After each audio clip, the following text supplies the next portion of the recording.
नुकसान पहुंचाना है यहां पर उन लोगों को पहुंचाओ जिन्होंने इस बेवकूफ पॉलिटिशियन को वोट किया है। Trust me, I'm like a smart person. Actually में इस तरीके से टैरिफ्स लगाना इतने सारे अलग अलग देशों पर एक साथ अचानक से बिना उनसे बातचीत किए, इसका नुकसान तो होगा ही, और नुकसान दोनों साइडों को होता है। जिस देश से सामान आपके देश में आ रहा था उस देश के बिजनेसेस पर फर्क पड़ेगा, लोग उनके सामान को कम खरीदेंगे।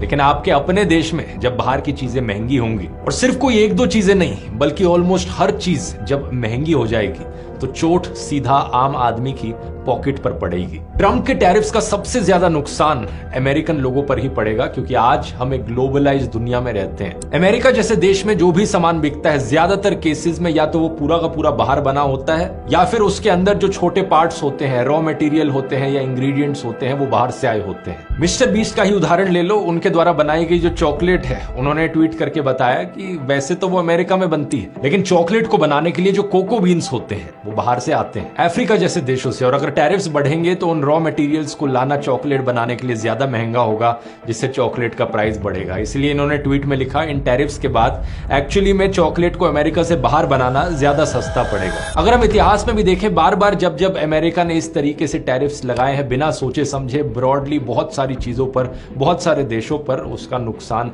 अमेरिका को खुद ही सहना पड़ा है। इस साल 1789 में था कि अमेरिका के पहले president George Washington tariff act लेकर आए थे, जिसमें इंपोर्टेड सामान पर 5% का टैक्स लगाया गया। लेकिन साल 1890 में एक बहुत बड़े स्केल पर टैरिफ्स को बढ़ाया गया। 1500 से ज्यादा सामानों पर 49.5% का टैक्स लगा दिया गया। इन टैरिफ्स के पीछे हाथ था विलियम मैकिनली का, जिन्हें नेपोलियन ऑफ प्रोटेक्शनिज्म भी कहा जाता है। ट्रंप इन्हें अपना हीरो मानते हैं।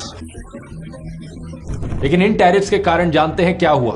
1893 में अमेरिका में डिप्रेशन आ गया, बेरोजगारी 25% तक पहुंच गई। साल 1910 के बाद डेमोक्रेट्स पावर में आए, जो फ्री ट्रेड को सपोर्ट करते थे। उन्होंने टैरिफ्स नीचे किए तो अमेरिका में तेजी से इकोनॉमिक ग्रोथ देखने को मिली। लेकिन 1920 में फिर से रिपब्लिकन पार्टी पावर में आती है और फार्मर्स और इंडस्ट्रीज को प्रोटेक्ट करने के लिए टैरिफ्स फिर से बढ़ा दिए जाते हैं। फिर साल 1930 में Republican president Herbert Hoover Smoot Hawley tariff act लेकर आते हैं। इसके तहत लगभग हर सेक्टर में टैरिफ्स 20% से ज्यादा कर दिए गए। और हुआ क्या इसके बाद?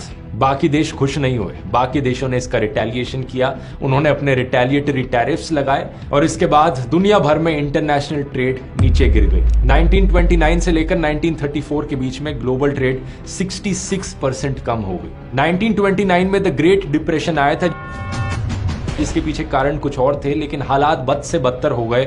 उसके पीछे क्रेडिट जाता है इन टैरिफ्स को। करीब 10 साल तक पूरी अमेरिकन इकोनॉमी और ग्लोबल इकोनॉमी टाएं टाएं फिस रही। ये सिर्फ